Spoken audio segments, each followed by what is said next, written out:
سورۃ المجادلہ. یہاں پہ ایک نوٹ کر لیجئے کہ ان میں مسبحات کی ترتیب اس طرح ہے. ایک مسبحات میں سے ام المسبحات سورہ حدید، پھر ایک ہے بغیر مسبح تسبیح کے، پھر ایک صورت آئے گی پھر مسبحات میں سے سورہ حشر، پھر ممتحنہ آ جائے گی بغیر تسبیح کے. پھر ان 10 سورتوں کے اندر جو اہم ترین جوڑا ہے مرکز ان کا، وہ سورہ صف اور سورہ جمعہ دونوں مسبحات سے شروع ہوں گی. پھر ایک خالی، پھر مسبحات میں سے تغابن، پھر دونوں ایک جوڑا ہے کہ جو بغیر مسبحات کے ہیں، سورہ طلاق اور سورہ تحریم. مرکز کیا ہے ان کا 10 میں سے؟ 4 ادھر 4 ادھر، درمیان میں سورہ صف، سورہ جمعہ. یہ سورہ مبارکہ جو ہے، اب اس کا اصل مضمون کیا ہے وہ پہلے سمجھ لیجئے، پھر ہم شروع کرتے ہیں. اس میں شروع میں تو ایک ضمنی طور پر سمجھیے، معاشرتی معاملات میں سے، آئلی قوانین میں سے ایک خاص بات ہے جس کے لیے یہاں 5 آیتیں غالباً آئی ہیں. 5 ہیں یا 4 ہیں؟ 4 آیتیں. اس کے بعد جو سورہ حدید کا مرکزی مضمون تھا، اللہ کا دیا ہوا نظام عدل و قسط قائم کرنا، اب ظاہر بات ہے کہ اس کی جد و جہد کے لیے ایک حزب اللہ درکار ہے. ایک آدمی تو یہ کام نہیں کر سکتا. ایک آدمی کر سکتا تو حضرت موسیٰ علیہ السلام پر وہ حسرت کیوں طاری ہوتی ہے جب پوری قوم نے جواب دے دیا تھا فَاذْهَبْ أَنْتَ وَرَبُّكَ فَقَاتِلَا إِنَّا هَاهُنَا قَاعِدُونَ. ایک نہیں 4 تھے وہ، حضرت موسیٰ بھی تھے، حضرت ہارون بھی تھے. رب انی لا املک الا نفسی واخی فافرق بیننا وبین القوم الفاسقین. یاد ہے یا نہیں؟ پھر 2 اور تھے، پھر ان کے یوشع ابن نون بھی تھے اور کالب بن یفنہ بھی تھے. 4 تھے، لیکن 4 سے تو نہیں ہوتا. جماعت چاہیے نظام کو بدلنے کے لیے، باطل کو کہ جڑ کو اکھیڑنے کے لیے. وہ جماعت جو ہے حزب اللہ کہلاتی ہے. لیکن ظاہر بات ہے شیطان بھی بیٹھا نہیں رہے گا. It is not going to take it lying down. ٹھیک ہے، آپ کو واک اوور دے دے گا، جائیے جی آپ چلا اپنا دین حق قائم کر دیجیے. شیطان اور شیطان کا لاؤ لشکر، اس کے چیلے چانٹے، اس کے ایجنٹ، وہ ہے حزب الشیطان. اس سورہ مبارکہ میں اب حزب اللہ اور حزب الشیطان کا تقابل آئے گا، اور حزب اللہ کے کارکنوں کو کچھ ہدایات دی جا رہی ہیں کہ یہ شیطان تمہارے اندر بھی رکھنے پیدا کرنا چاہتا ہے. کس طریقے سے اس کو روکو؟ جیسے سورہ حجرات میں ہم نے دیکھا، تمسخر ایک دوسرے کا نہ کرو، ایک دوسرے کی غیبت نہ کرو، سوء ظن سے کام نہ لو. یاد ہے؟ کسی کے نام چڑھانے والے نہ رکھ لو. وہ ساری ہدایات. کسی افواہ کے اوپر فوراً اقدام نہ کر لو. اگر کوئی فاسق کو خبر لے کر آئے تحقیق کرو پھر کوئی اقدام کرو. یہ ساری ہدایت کس لیے؟ آج 2 مسلمان لڑ پڑے تو صلح کراؤ، تاکہ وہ حزب اللہ مضبوط رہے، مستحکم رہے. یہ نیکی کی قوت ہے، نیکی کی طاقت ہے. یہ طاقت مضبوط ہوگی تو نیکی کے لیے امکان ہوگا کہ اس کا غلبہ ہو. اور وہ قوت جو ہے نیکی کی حامل قوت، وہ اگر کمزور ہو گئی تو پھر جو باطل ہے وہ ڈنکا بجائے گا.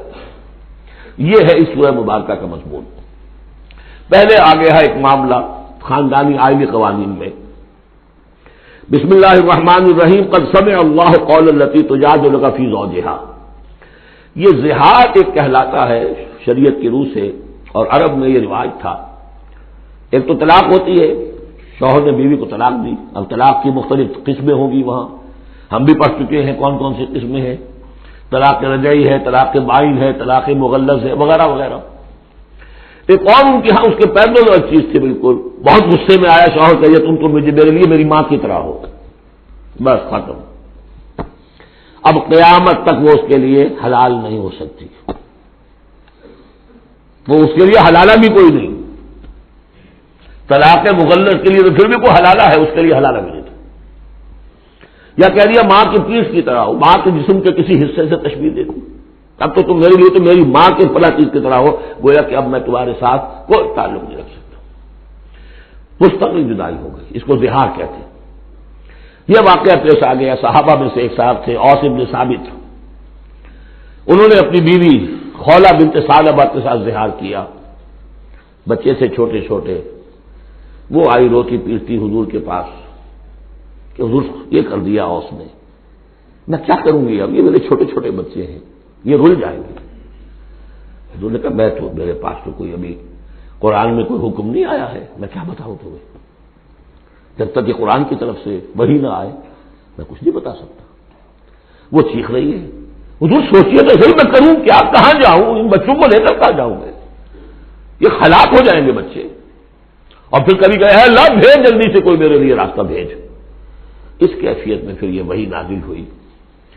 قد سمع اللہ قول التی تجادلک فی زوجہا، اللہ نے سن لی ہے اس عورت کی بات جو اے نبی آپ سے جھگڑ رہی ہے اپنے شوہر کے بارے میں، وتشتکی الی اللہ، اور اسی میں وہ اللہ سے فریاد بھی کر رہی ہے کہ اللہ میرے لیے راستہ پیدا کر۔